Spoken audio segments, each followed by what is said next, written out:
Good morning, good afternoon, or good evening, whenever or wherever you happen to be listening to this. Thank you for listening to the Sales for the Nigerian Wedding Industry podcast. Now, before we start off on today's agenda, I got a little bit of good news. I received an email from, I can't remember the name of the organization, maybe Pod Status or something like that. And so they sent me some good news. And the good news is that using iTunes rankings, the podcast has finally made it to number 18 in Nigeria for in the marketing category. And for the general business category, we're currently at 222. Well, first of all, I was happy to see the number 18 for marketing. And the 222, the first thing that came to my mind was, are there really 222 business podcasts in Nigeria?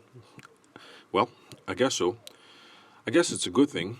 But for some reason, when I started off on this podcast, I couldn't find that much good material out there. Nigerian podcasts, I find a lot of them built around the gist format.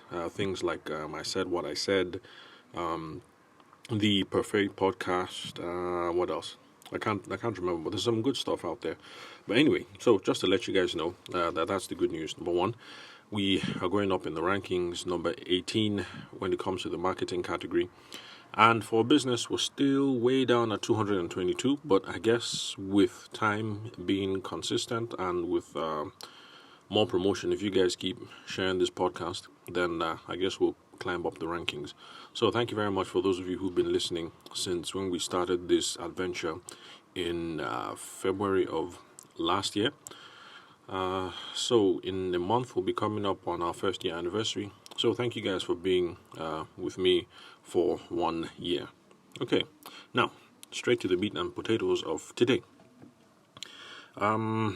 Okay, I can't remember when I introduced the current strain of discussions that we're going to be having. We're looking at implication and need payoff questions. And that's within the context of a wider questioning framework that you need when speaking to brides and grooms. We need to be able to ask them questions and get at whether they want our service, they can afford it, get a sense of their timelines and things of that nature. The reason why we're on this trail is because we are still on the sales clinic episode where we're looking at G Power Energy Company, where I tried to help him sort out, look at possible questions that he could be asking so that he is only dealing with people who can afford to buy his products and services, which is alternative energy solutions. Now, one of the questions that I proposed comes from the SPIN framework, which is a framework that was introduced by Neil Rackham, American dude, research based in the 80s, I believe. And so part of the subset of those questions are implication and need payoff questions. Now, the idea behind implication questions is to show the buyer, to show the bride and groom, whoever it is that's going to buy a product and service, to show them that the problem is actually much bigger than they think. So, for people like me who are wedding photographers, implication questions will show them that I'm not just here to click a shutter and you're actually paying for something else. I'm providing much more value, solving a much more bigger problem. I'm not just pressing a shutter. And if you happen to be a wedding planner, it's these kinds of questions that help them realize that you don't just stand in the middle of the hall and say, take palm wine to table 6 and take pounded jam to table 4. And you are solving much more bigger problems than that. So that's the whole point behind implication questions. Now, need payoff questions also achieve the same end, but in the commercial practice anyway, these are questions that now attach a specific naira value to what it is that you do so that it can be easily quantified. So that's the whole idea, that if you ask the questions and you get people to realize that you are solving legitimate and very big problems and that there's value in this transaction, then they'll be keen on going with you to provide the service. So if I do a good job with implication and need payoff questions, people should realize that I'm not just pressing a shutter and they should go with me. And they should realize that you are not just being a traffic warden on the wedding day as a wedding planner. And that's the reason why they should go with you. So basically, that's the intro about what we're going to do these next couple of days, the direction that we're going to be going. So, as usual, I'm going to start off with specific questions that I gave our boy Godwin of G Power, and we'll see how these questions apply to those of us in the wedding and the event space. So, one question that I told him to ask was questions around how much it costs to service the generator. Now, if you're selling alternative energy solutions, inverters, solar, and stuff like that, one of the things that you're competing against is the status quo.